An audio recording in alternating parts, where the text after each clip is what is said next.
During the dark spring of 2020, it seemed that so many of our spiritual fathers checked out. We were denied the sacraments and other spiritual aids at a time when we needed them most.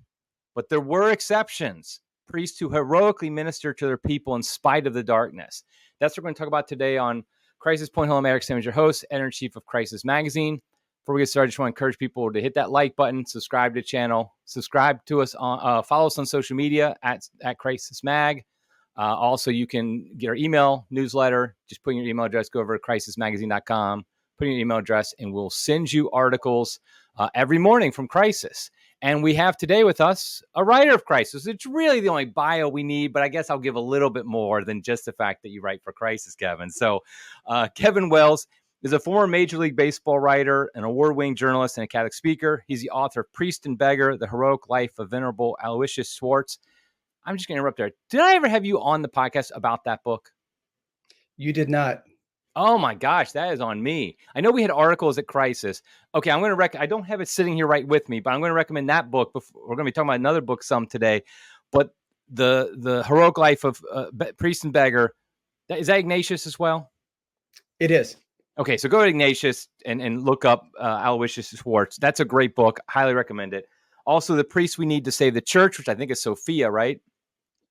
And then your latest book, which is The Hermit, which is also Ignatius, The Priest Who Saved a Soul, a Marriage, and a Family.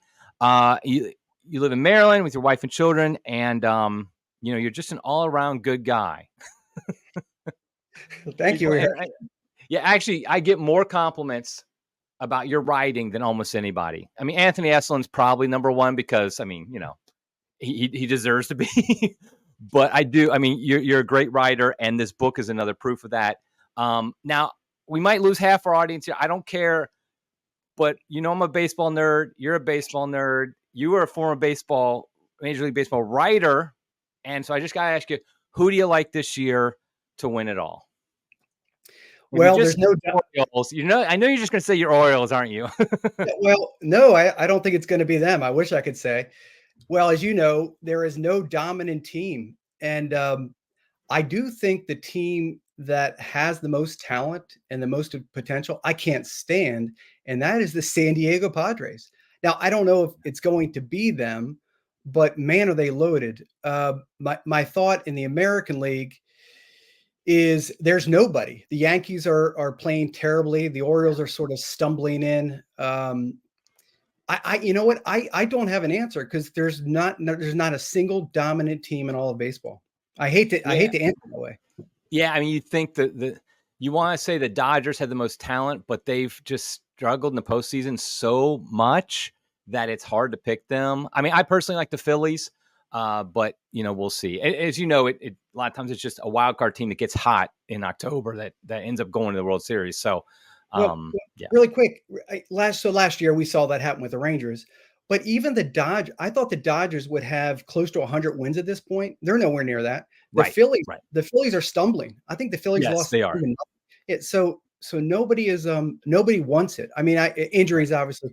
So I'm going to say it doesn't matter what I say, but I think what you prophesize is right. It's going to be a team that nobody expects because no one is a dominant Major League Baseball team. Yeah, I kind of rooting for the Royals just because, they're just so terrible for so many years since their last World Series run. It's like, it just kind of be cool to see, a team like that just all of a sudden come out of nowhere. So, okay, this is not a baseball podcast. I apologize. But anyway, I had to do it. I mean, I got you here. I mean, I actually did a podcast. I hosted a podcast for about a year or so with my son about baseball.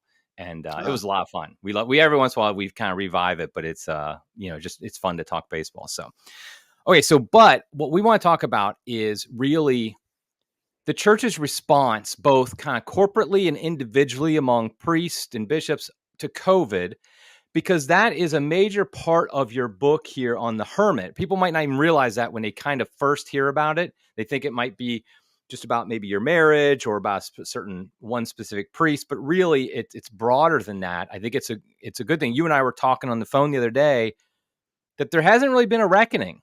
There has not been a reckoning of what the church did during the time of COVID. And I'm hoping that this book kind of gets that started. So before we really get into that though, I just want to ask you kind of like, where were you? Where was your family, kind of spiritually in every way, before COVID happened? So, because as we all know, the whole world changed in March 2020.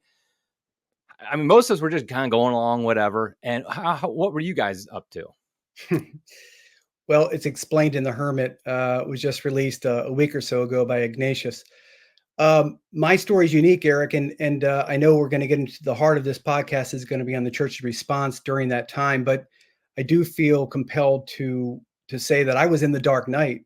I mean, it's easy. It's not easy to throw out those type of terms, especially if you've not read John of the Cross or Teresa of Avila and really understand it. Until you go through it, you really can only guess what it is. But just in brief, in 2009, I had a brain aneurysm and should have died. I had invasive brain surgery, and um, the surgery failed. And anyway, long story short, in the ICU room, if the priest and his assistant were on this podcast right now and told you what they experienced, they would say something supernatural happened in that room, and I recovered, and there was no explanation. So, in the aftermath of recovery, and when you have brain surgery, you're messed up. Like I had to learn how to walk again. I couldn't see. I mean, I was a rag doll. So during that time, I was this close to death, and I was thinking a lot about my judgment, and and part of me said, "You're not the right stuff." I mean, you're not bad, but you're not the right stuff. And when I came back, I really began to intensify. I think my relationship with prayer, with God, all the things that you would expect, Eric. More holy hours, more daily rosaries, new ministries, a prison ministry, all the things that I thought would bring me closer to God, and I wanted to love God. Anyway, during this time, my wife Krista, we've been married 25 years. How do I say this? A wound of shame from her past, we'll call it a mother wound, opened up. She didn't know about it. I didn't know about it. And because she was scared, she felt like, Kevin's going places and I'm not with him. So I feel shame. It was the mother wound of shame that she knew as a little kid. So she began to binge drink red wine for many years in secret. And the dark night came in like a rumbling black storm clouds into my life, into our marriage, into our family, and it lasted. And I kind of get into that into the book, The Hermit. Now, to get to the point, at the very time that Krista began to recover, it was when she met a holy priest who is now a consecrated hermit, a Martin Flume. The very time she was kind of getting to that place of healing, bishops worldwide said, shut your doors, lock them because COVID has come. Scared me to death because I knew that the herald from the television stations and Anthony Fauci and the medical doctors was isolate, protect your body. I knew that it was isolation was the very thing that allowed Krista the secrecy to binge drink for all these years. It was the hidden. So I said, I'm sunk in the water. I'm dead. But one priest that I know of said, my door's open. Matter of fact, not only is it open, I'm going to intensify everything I do as a priest.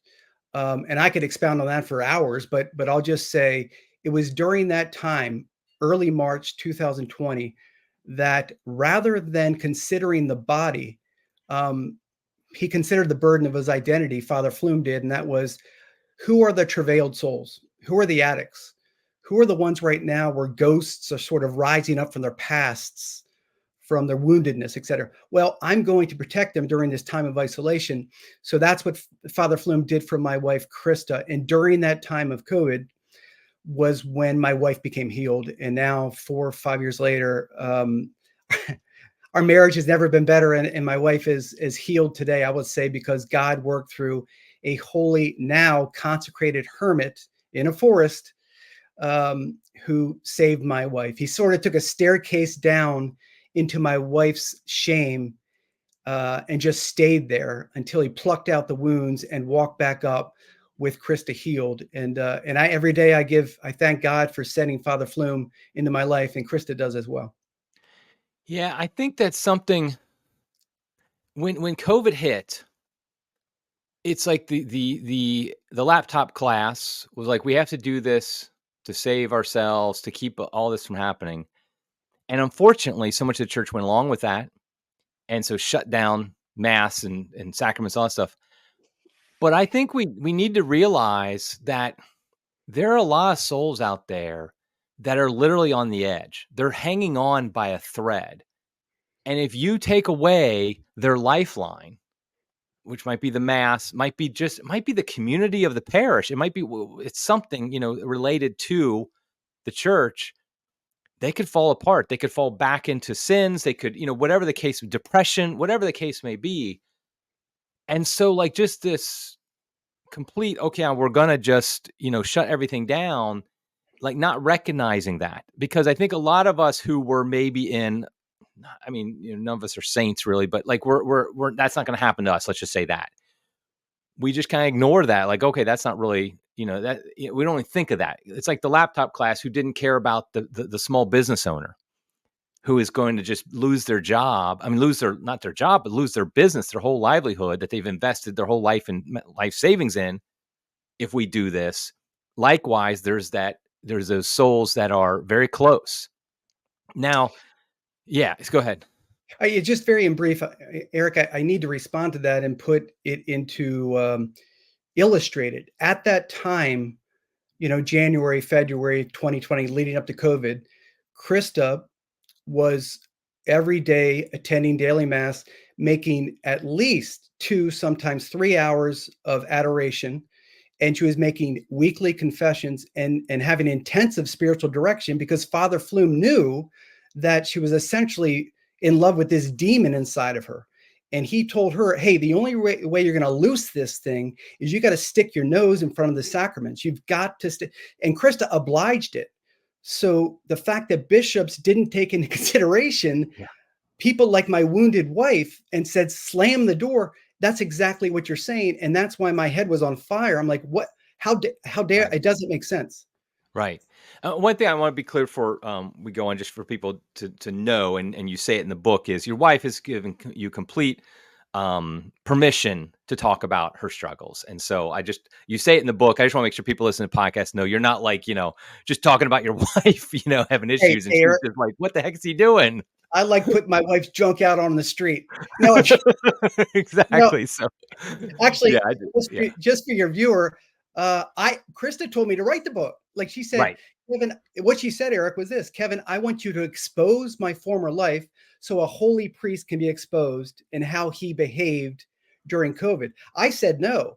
And 5, 6 months later, she kept saying, Kevin, you can keep praying on writing it, but your praying is just delaying. Write the book. So it's her junk. She said, Kevin, write it, because she's a new creation. She doesn't care about that. Her desire was to show Father Flume during COVID. Right. I mean, that's beautiful humility on her part. Okay, we're going to talk later about the kind of the bad response, but let's talk about Father Flume. So, like, who was he? How did you get in contact with him? You've mentioned, I mean, the title of the book is The Hermit, but he wasn't a hermit then. And so kind of who is this Father Martin Flume? Well, if you lined up 200 priests in the Archdiocese of Washington today, and you asked them who for 20 years was the most ascetical priest, the most prayerful priest, the priest who really grinded the hardest for souls, if these priests were honest, 80, 90% would say Father Martin Flume. So this was a priest who, from his earliest days in seminary, he understood that God had called him to save souls. So what does he do when he's in seminary? Well, every day he began to commit himself to a holy hour. He said, Mary, now I'm your slave. I will take no days off. I will grind now. I will mortify my body. I will deny meats. I will deny alcohol, because in his thinking, he's one who believes or has read the church doctors or the ascetics, or like Saint Anthony of the Desert, and he knew that meats and beers would sort of inflame the passions, and he didn't want to do that. So he amputated, at least he tried to amputate every measure of anything that would get in the way of him chasing down souls like my wife Krista. So he was a holy archdiocesan priest in Washington for 2 decades, before COVID came. Well, after COVID in 2021, and he began to see. Um, I've come to believe, and I think he would say as much, that the way the church responded worldwide at that time, and also our sort of collapsing social norms, our moral norms, that it came to him. I'd like, Mary, I want to offer the remainder of my life as a Holocaust. I want to turn myself over as an expiation for the church, for recovery of the priesthood, and for this world to be turned around. And if you're one who doesn't believe in the penances and mortifications, like what John Vianney did for 50 years as a priest, if you don't believe in the supernatural warfare or what a priest can offer, then it's hocus pocus. But if you do believe that God responds to a single man who has turned over his life to help heal a broken world and a badly broken church, then you're like, yeah, thank God for Father Flume, because not only is he helping the church, but he's helping me because I'm part of the church. So he was just your parish priest, though. That's how you first encountered him. No, well, no, I think, Eric, I think you in the past 5 years, a lot of folks have realized they need to travel to find priests. So we traveled for 45 minutes every day to attend mass at his parish. But it's almost Okay. like Jesus in the scripture. People would travel miles to see Yes. Jesus. It's kind of the analogy is the Yeah. same, I think. Yeah. And so I want to focus on that because I do think it's related to the poor response by the church, the focus of Father Flume on asceticism. This is something we'd never really hear from our priest. And I mean, at the risk of being judgmental, we don't really see it practiced in our priests. We don't see it practiced in ourselves. So I just want to make sure that's clear, that it's not just the priests aren't doing it. We're not doing it all. And I feel like that unlocks something. Like when I'm reading, like each day in the breviary, they have a little bio of the saint of the day. And I do the old one, and today was that they were recording as the Saint Lawrence Justinian, I think his name was. And he's just this guy. I think he's been dropped off the calendar now, but he was just this guy who was born in a noble family, had the opportunity to live a very rich, luxurious life, have a great marriage, and stuff. And from an early age, he said, "Nope, I'm not going to do it." And he lived what we would say are insane, an insane life as far as aesthetics. I mean, he always slept on boards, like just a wood board. He slept on that. In fact, when he was near his death, suffering near death, his like followers they put him on like a nice bed because, like, hey, you're almost about that. He's like, no, this isn't how I've lived. That's not how I'm going to die. Put me back on the boards. And he slept on these hard boards, and he lied there, to his death. And it just, that life is just so foreign to us today. And that's why Father Flume, I think, stands out so much. But I feel like, and tell me if you agree with this, I feel like that asceticism is the key that kind of unlocks a vision beyond kind of this world. Most of us are just consumed with like this world type of things, but that kind of sees beyond it. So he can see things we just can't see. Did you experience that like with him? Oh, without question. Well, I think the first thing to do is to identify, why would someone partake in mortifications, severe penances? Like, why? And it's a legitimate question. Well, here's why. Because what mortifications would do, and we'll just hold up John Vianney, who is famous for them, for eating a couple moldy potatoes a week, for sleeping on the ground, for sleeping 2 or 3 hours a week, and then hearing 14 hours of confessions. Why would he do this? Well, through his mortifications, he was able to control his disordered passions, so he could almost tame it or meek it. Well, why do you want to? Obviously, it's smart to look at your inflamed passions and sort of control them. But why would you do it? Why? Here's why. Because then you're better able to discern how you can help souls. Because you're always sort of souls are always before you, not your comfort, not your desire to sleep in for another hour or a steak dinner, because that's all been thrown away. You've given yourself over to God for souls. So I agree, because modern clergy, for the most part, has rejected the need for mortifications, penances. We don't really, we have forgotten what they can do. So I'll repeat, mortifications look into ourselves where we're disordered, and they tame us, and they direct us to what is ordered and what is true and what is virtuous. So when COVID hit, Father Flume responds, and so I guess we can't get him in trouble anymore, right? I mean, he's like a consecrated hermit. I mean, I'm just wondering, like, because I worry about, like, saying too much about priests who did things that they weren't quote unquote allowed to do during COVID. To this day, I still don't want to. I know of certain things. I'm not going to publicly say it, so I just want to make sure we're not going to get him in trouble, are we? Well, who knows anymore, Eric? I don't Yeah, think right, so. right, I wouldn't have written the book if I thought that to be the case. right. Um, But like, so so, what did he do that was like, how did he go beyond? I mean, we saw some priests you saw were literally they holed up in their rectory and they didn't talk to anybody. Most of them did kind of the okay, what we're allowed to do, and like very minimal. And then some did more, and then there's a few heroic ones like Father Flume. And so, what exactly did he do that was kind of against the rules that helped save souls, including your wives? well, he did quite a few things. We'll start with so every day of a priest's life, they would want to celebrate the sacrifice of the Mass. So, of course, that's what Father Flume did um, during the day one of COVID. He just didn't leave the back door of his church unlocked. So if somebody wanted to go in to make personal prayer before work in the morning at 6 a.m. and he happened to be celebrating a private mass, coincidence, quirk of fate, providence, maybe.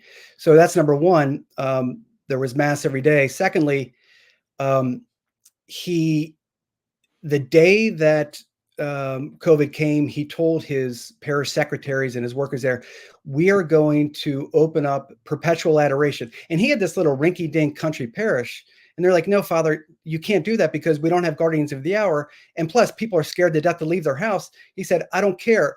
Until we get the spots, I will adore Jesus Christ.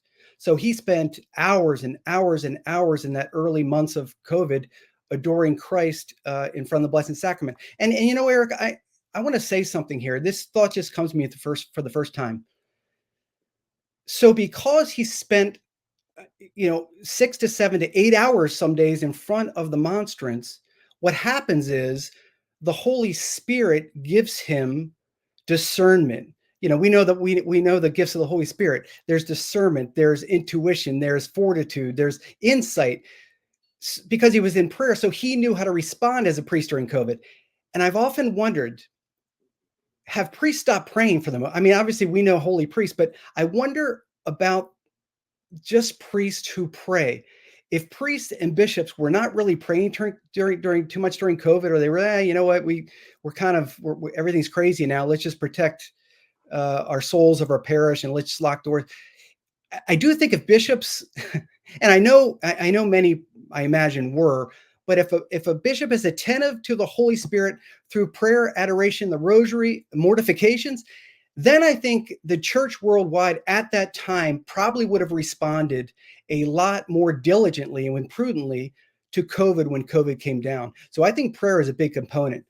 And the last of what Father Flume did then, because he knew how to respond because the Holy Spirit was speaking interiorly to him. But one other thing I want to say that he did, he got permission to do this. Every single night of the year, it doesn't matter where he was, he would drive home. If he'd drive his truck back to the parish. So at 9, he prayed the special form of exorcism prayers during times of travail. And I was there for some of those nights. And let me tell you something. Father Flume was a mild-mannered. He was sort of like a mystic, kind of like a Moses. He had this big biblical, Old Testament biblical beard, but he was always very measured. When he was praying those prayers, his voice rose up and down like torpedoes splitting the water, like he was picking a fight with Satan. I mean, I'm telling you, you saw a shepherd of souls saying, come on down, I will crush you. And why could he say that? Because he had spent pretty much every day since seminary equipping himself for moments like these, where Satan was running riotous. Because why? The Eucharist was shut down. No confession. You couldn't even put a body in the ground because it was deemed unsafe. Well, he had set himself right for this time. So he was goading Satan in so he could step on his neck. I mean, it really the parallels to Father to Saint John Vianney are pretty striking. Just the life of a parish priest and what it's supposed to be like. But we just saw that so rarely. I mean, you and I are in tune with kind of some good priests and stuff, so we know of priests who are very good. But to the average Catholic, it just didn't happen. And so I know you can't answer this question, but I'm going to ask it anyway. Why is it that literally every single bishop, one of the things, okay, just real quick, step back. One of the things that kind of went viral that I've ever done in my life was during that week of COVID when the shutdown started. I made a map on what was then called Twitter, and I would put in black every diocese when they said we're shutting down public masses. And I started on Monday of that week. I think that would have been the 13th, something like that, of March 2020. And it was like maybe 20%. And I thought to myself, by Friday, I bet it's going to be mostly full. Well, I was wrong. It was completely full by Thursday. And it was like 100. And so I posted so people were following this. Okay, what dioceses are, because I go through and I find out what dioceses are shutting down masses. And so literally there was no exceptions to this. I think Fort Worth bishop did allow some like a parking lot mass, and the only one didn't allow that. And I think I've heard the Maronite bishop in his eparchy, I think did allow a little bit more, but really every single diocesan bishop in America and in other places in the world, but let's focus on America, they all just shut down the mass. And most of the time that included, like you said, no funerals, no weddings, no baptisms in some cases, and no confessions or very limited ways to do confession. And so why? Why did what led to this happening where we could literally have not a single bishop standing up for and saying, no, we really do need to have mass available to the people? No, I mean, I'm going to try to answer it. I think I can answer it in 3 words.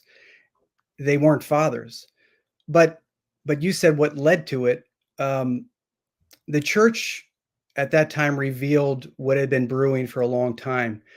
There was mediocrity in chanceries. There was brokenness in priests. There was an inertness, sort of a bachelorhood mentality in so many parishes. So when you're not, and again, equipped the way sort of Father Flume equipped him through mortifications, through intense prayer, through a slavery to Mary in the vein of de Montfort.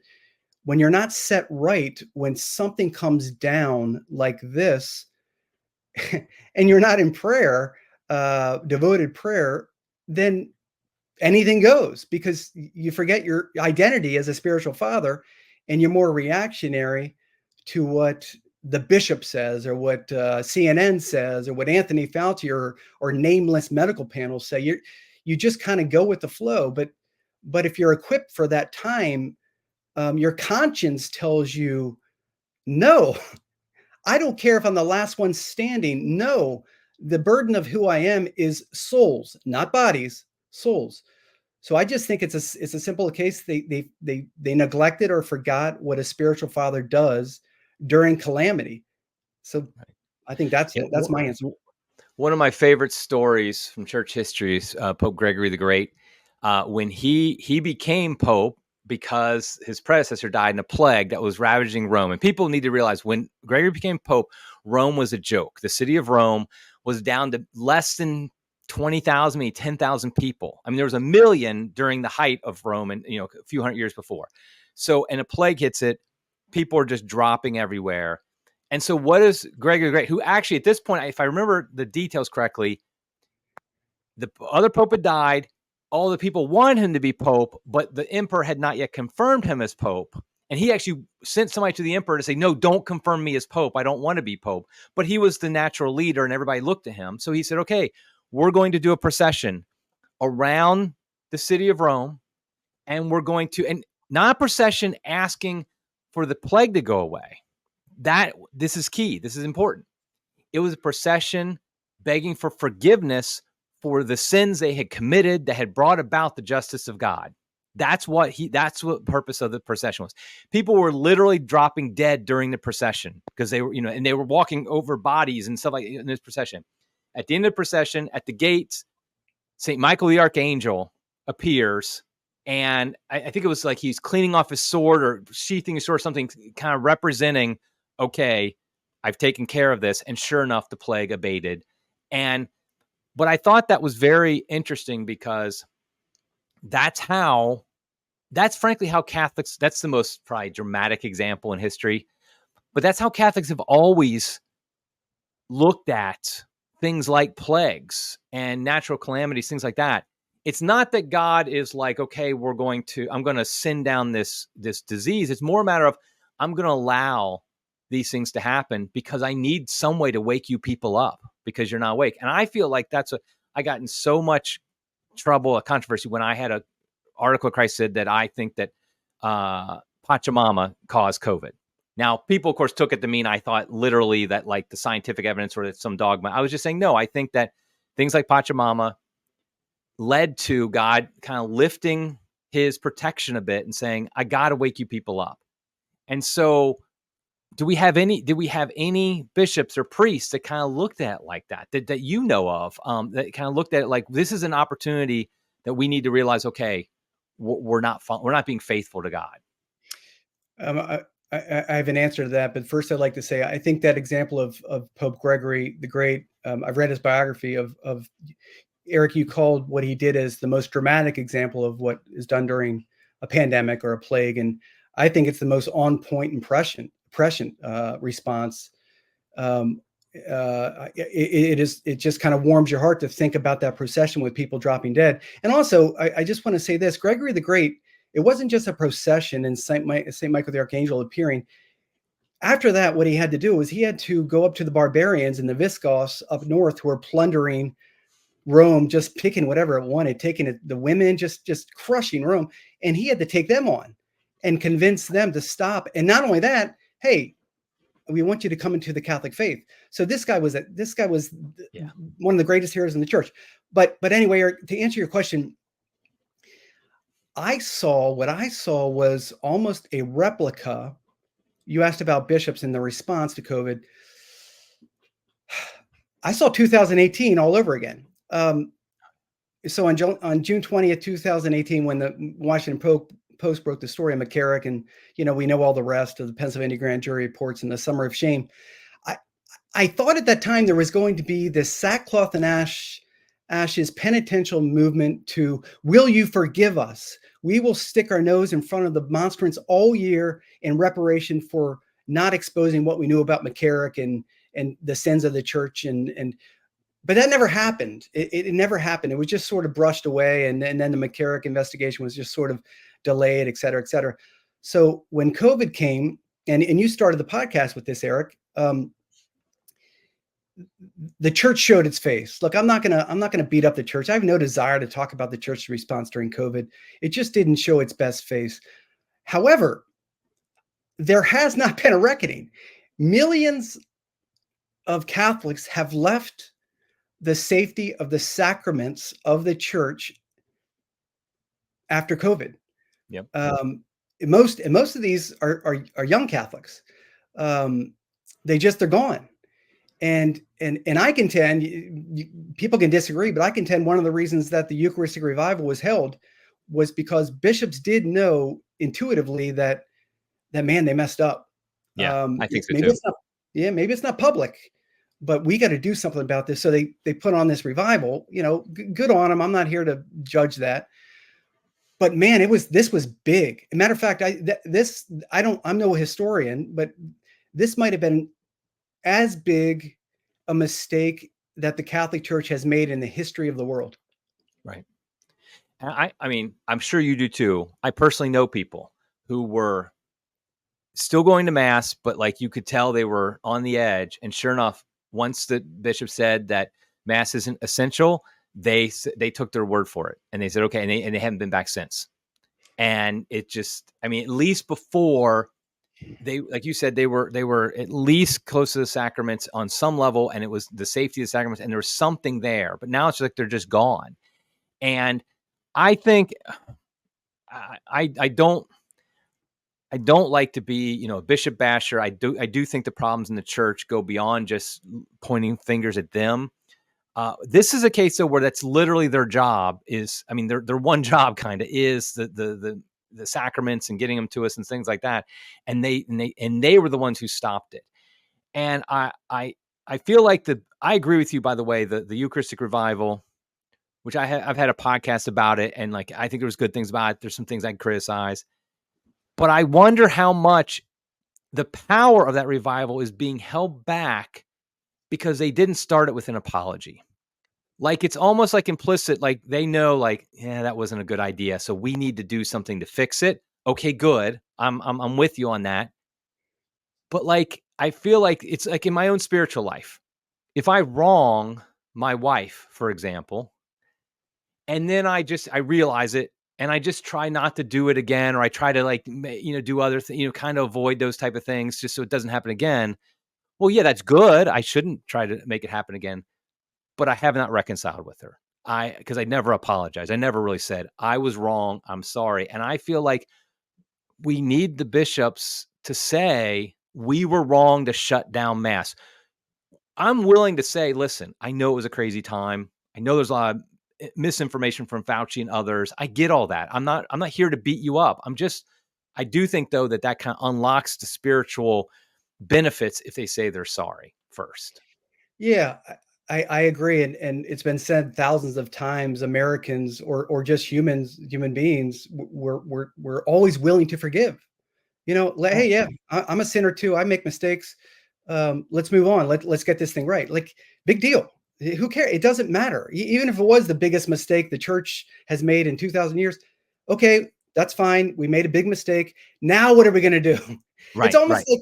like, Eric, I was thinking with the Eucharistic revival, like if they wanted to put teeth into this thing, you're right. Start with an apology, but then say, look, the USCCB has given us multi-million, whatever millions of dollars to put this thing on. So the first thing we're going to do, maybe, it's a 3-year revival. In year one is we're going to donate a certain amount of money, maybe $10 million to every single priest who would like to install altar rails.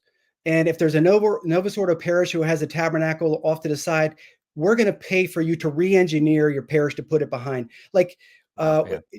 just an emphasis just on that alone, because that shows laity, yeah, you know what?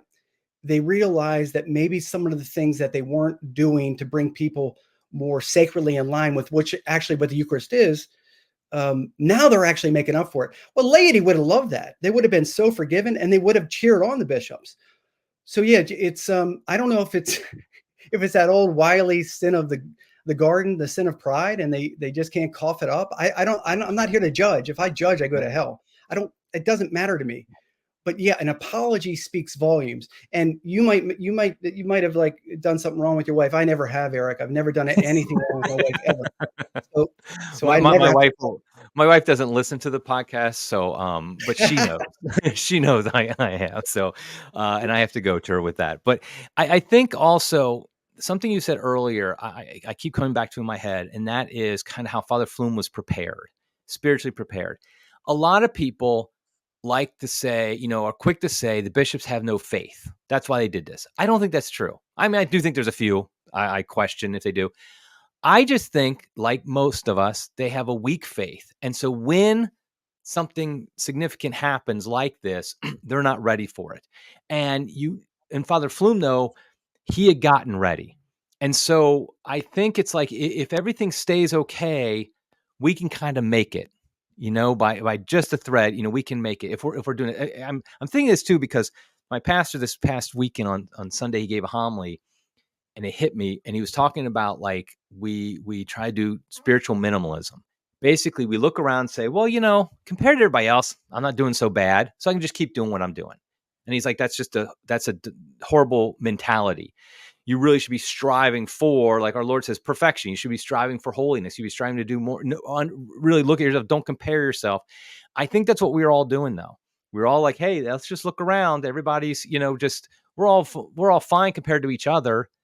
And then something hits and nobody's ready. So I really think that that's the key with the bishops and the priests and the laity, and but primarily the bishops, as far as their impact is greater. They just had this kind of get along, go along faith. They did believe, but it just wasn't enough when calamity struck. Yeah, Eric, I think that's very, very prescient what you said. It's people often like to carpet bomb bishops and say silly things like, "Ah, none of them have faith." Well, that's silly. I do think you're onto something, and I think you're on it when you say maybe it's a weak faith, or maybe it's a spirit of mediocrity, or really a fear. But what I'll say is this: you talked about Vianney earlier. Vianney once said, um, "The priest without an interior life is the saddest person in the world." So you talked about the preparedness of Father Flume. Really, if you if you go down to its root, it all came from prayer. It all came from Christ speaking to him through prayer. So even today, like forget about COVID for a minute. Even today, with you know Kamala Harris, or the everything in politics, the debates about abortion, taxpayer funded um, gender changes, all of it. If a priest or a bishop was truly devoted to prayer, had given his life over to Mary, was attentive to her throughout the mysteries of the rosaries as he walked around his chancery grounds and prayed it, who mortified himself, he would take every single one of these American Western society, this pus, all this pus that is drowning our children, he would take it on because he'd say, this is an injustice to children. It's an injustice to my flock that they have to deal with this pus. And God tells me through prayer, through my penances, to act like the shepherd that I am. And he would take it on fearlessly. And that's what Father Flume did. It's as simple as that. Because he was a man who had prepared himself for many years through prayer and penances, etc., he knew exactly what to do. Right. I think I think it's the devil's work that saying we need to pray has become a cliche because people do kind of just dismiss it. But like what Father Flume did and does is truly pray. We're not talking about like a couple prayers before you eat and maybe a few minutes a day, something like that. No, we're talking real prayer. Our friend David Torkington, he has written about this, at Crisis recently, but also a number of books. Just the importance of a life of prayer that precedes everything. In fact, Father Flume's penances, he'd be the first to say this, and mortifications are worthless if he's not spending all that time in prayer. But I'm hoping maybe there's a bishop or two listening to this, but definitely some priests I know listen to this, and they can tell their fellow, share it with their priests. I really think that's the key: is the our priests and our bishops need to be in front of the Blessed Sacrament way more than they probably are. And I understand the life of a bishop and I worked for a bishop directly for 5 years, and it made me really open my eyes to what an awful job that is. I mean, it's horrible. If you're looking at like outside the spiritual life just as a job, it's a horrible job. And you got to spend, but I think a bishop who spent, 5 hours a day in front of the Blessed Sacrament is going to be a way better bishop and maybe not get all his work done than a great administrator who runs his diocese, like a good corporation or something like that. And I think because I think that's what COVID told us, was that you're just not ready, guys. And, we're all not ready, but, I mean, we just need to, that, and this is really supposed to be an encouragement to priests and bishops, not an attack on them. I think, I mean, I know you agree that we all need to pray more, but I mean, our spiritual fathers, and that's what we want to get back to, especially our spiritual fathers need to. So, Eric, you mentioned that there's a few priests that watch Crisis Point. I'll speak on behalf, if I can be bold enough or arrogant enough to speak on behalf of laity. Laity thirst for muscular priests. They thirst for priests willing to take to the hard wood of the cross by stripping themselves of comforts. They don't want their pastors going out to opulent restaurants, or driving around a $50,000 car, or they don't want they don't want video games. They don't want social media streams. Their pastor on that. They don't want any of that. They want a priest who resembles Jesus Christ, the starved man from the cross, who he poured himself out for one reason: souls. So I'll circle back. how does this happen? Like a priest doesn't just say overnight, I'm going to be a muscular priest. I'm going to be Atlas. I'm going to put them all on my back. I'm Atlas. No, I believe You'll get in my crushed if own you way. do that. Yeah. What's that? You'll get crushed if you do that. Yes, you would. I do believe that it's got to start with an intensive prayer life. So it's not just prayer. It is reading the church doctors. It's reading the early documents. It's learning the lives of the saints. Every single day of his life, John Vianney read from one book. It was called The Lives of the Saints because he wanted to be a saint. So he became a saint. So it's you can't just put it in a box. Oh, prayer, prayer, prayer. Well, of course, everything starts from prayer, but it's the accoutrements that you have to tack on that say, okay, my identity is to save souls. Let me read the greatest of the grace, the titans, the paragons down the years to help me become that muscular priest. Right. Absolutely. I mean, reading Lives of the Saints, I know years, and this was probably 20 years ago, I think I started. It was just an inspiration that I think the Holy Spirit gave me was my kids, when it's their bedtime, we pray, and then they have a half an hour where they have to read the live once they can read from the Lives of the Saints, and they can also or sacred scripture. And I feel like that was a great gift that was given to me to think of doing that. And we're still doing. I mean, my oldest is now 27 out of the house and stuff, but I still have a 9-year-old. You know, it's like I just am like I want them every night to spend with the saints because St. Ignatius of Loyola, of course, same story. He read the Lives of the Saints and it converted him basically. And so we read that and it can tell us, you know, the ways to go. And I've been reading a few recently that have been very powerful. And I really do recommend that. And speaking of saints, I want to kind of finish up here by coming back to Father Flume. So tell us what you know, like what happened. Like he's not with the parish anymore. Now he's a consecrated hermit. What do you know about the process that led him now, and kind of where is he? I don't necessarily mean geographically, but kind of what is he? I mean, consecrated hermits, we don't have those anymore, I thought. So what happened? Yeah, it's a it's rarefied air, and you can understand why.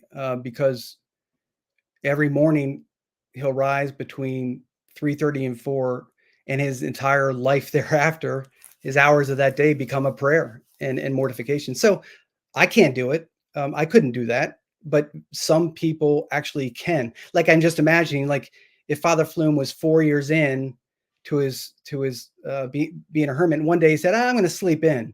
This day I'm going to sleep in, and I'm not going to do my first nocturne, or I'm not going to do compline." Well, all of a sudden, he's like, "Oh my gosh, I'm a whitewashed tomb. I'm a hypocrite." Like, so you have to know you can do it because it's one of the hardest things in the world to do is to turn over your life, amputate every measure of comfort, and give yourself over to God. So yeah, so he's 2 years into this, 2.5, 3 years into this to this life. There is such a thing in the church as a consecrated hermit. So you disappear. He's gone. So he's absolved. You will never see him again. Right. He's like absolved sin. He's disappeared. You can't. He's gone. So he's given his life over as a sacrifice to So it's help. solitary though. He's not living it with monks or anything like that. No, he's okay. Here's what I'll say. I can't say too much, but Yeah, I don't want to, reveal no, anything no, we no, shouldn't. no. He's on the grounds. So he's in a forest. He's in a cell. He lives in a cell, probably no larger than your childhood bedroom, and basically his room is in front of a monstrance. That's where he lives. Um, so he has a rain catcher for his water when it rains. He has a little garden. However, way off in the distance are cloistered nuns Okay. who requested that he actually become a hermit on their grounds. Right. Okay.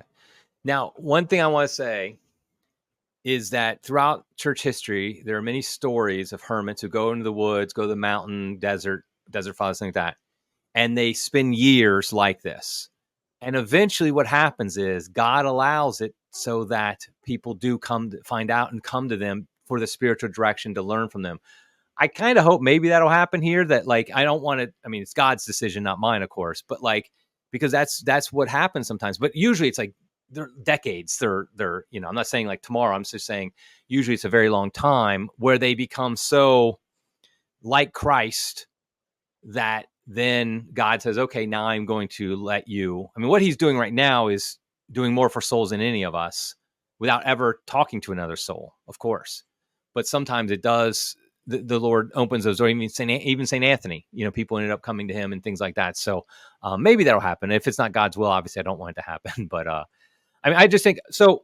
We're gonna wrap it up, but like I just want to encourage people to read The Hermit.